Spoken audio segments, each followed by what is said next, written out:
Julianne here with another scene card. Today I'm going to be making a card using a bunch of HoneyBee Stamps products. In October I made this scene card I'm showing you here with all the pumpkins and got a lot of requests to recreate it. So since it's not pumpkin season anymore, I decided to put a birthday spin on it with all things cupcakes and candy. The stamp sets I'm going to be using today for my card include May the Mouse, Sweet Treats, as well as Piece of Cake.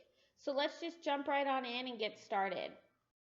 When I'm creating a scene card, the first thing I like to do is make all my masks for the images that I'm going to be using, which is what I'm doing right here. I'm not too worried about getting a perfect impression as long as I have the outline so that I can fussy cut them out. Once I have all the images stamped and my mask cut out, I'm going to start just working on the placement of my card. My thought process for this card was I wanted May the Mouse to be like on a baking mission, making cupcakes and also having just a bunch of candy scattered throughout the table. I started out by stamping the 4 candy treats you see here before masking them off and stamping additional behind them. And once the masks are removed, it will look as though the first treats are now in the front, which is what will become my table. I'm going to continue this process of stamping and masking with all of the images I'm going to be using today until I've built up my scene. I ended up speeding up the masking portion of this video because it did take me quite some time to complete. So please feel free to skip forward to the coloring section if that's what you're more interested in. But I'm just going to put on some music and I'll be right back.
I just wanted to pop on in and mention that you're about to see that I made a mistake when it came to the chef hat and the mouse.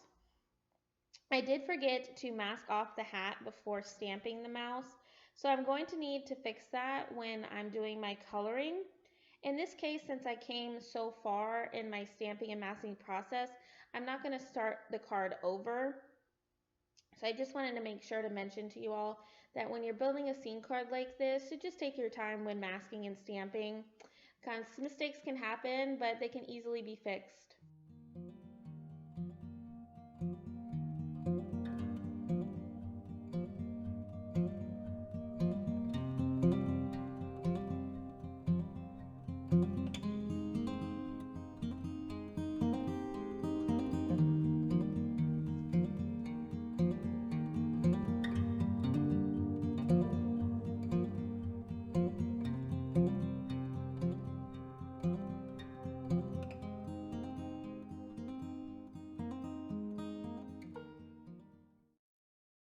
Once I'm completely done with all the stamping and masking, I'm going to peel back my mask to reveal the scene that we've built up. I love the way that this turned out. It looks like May the Mouse has been working real hard in the kitchen, making all these tasty treats, cupcakes, and even that cute little cake pop. For all of my coloring today, I've made sure to put my marker caps off to the left-hand side so that you're able to see what color combination I'm currently using. For my coloring, my favorite technique is to start with my lightest shade and then work out to my darkest and then back down to my lightest. I find that this technique gives me some really great dimension in my coloring that I really love. I don't really think that there's any wrong or right way to color.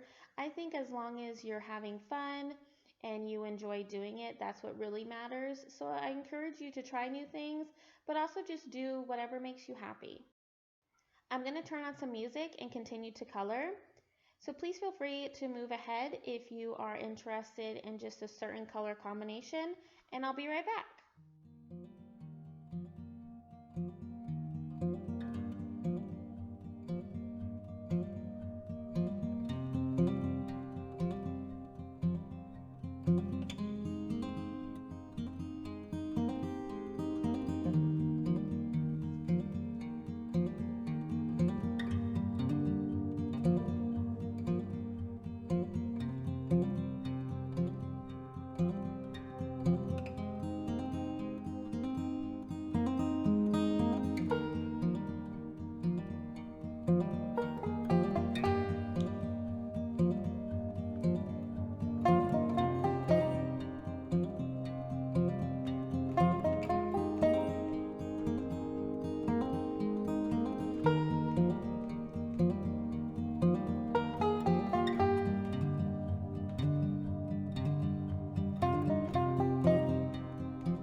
So as I had mentioned before, I did mess up when it came to the stamping and masking of the chef hat and May the Mouse.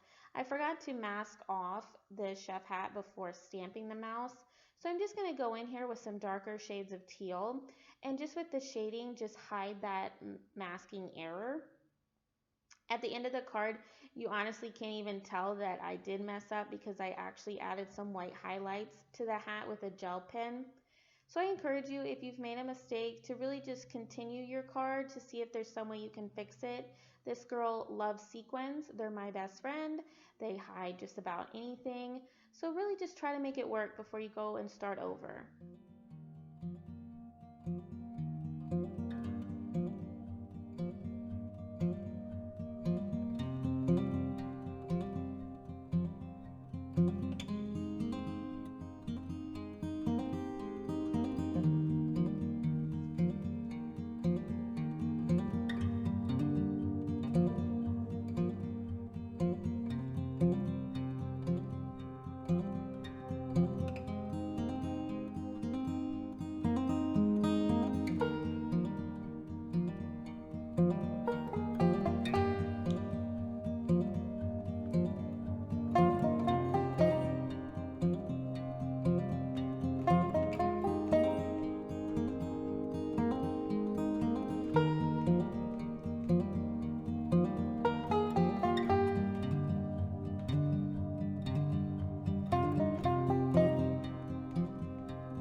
Once I'm done coloring all the treats and cupcakes, I'm going to move on to working on the shading for my tabletop. I'm going to create the look of the natural shadows that should be there if the candies were scattered all over a table by using W0, 1, 2, and 4. And I'm just going to continually build up my colors, going from lightest to darkest and back down to lightest to make that natural shadow.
Now that I'm finally finished with all of my coloring, I know it was a super long video, so thanks for sticking with me.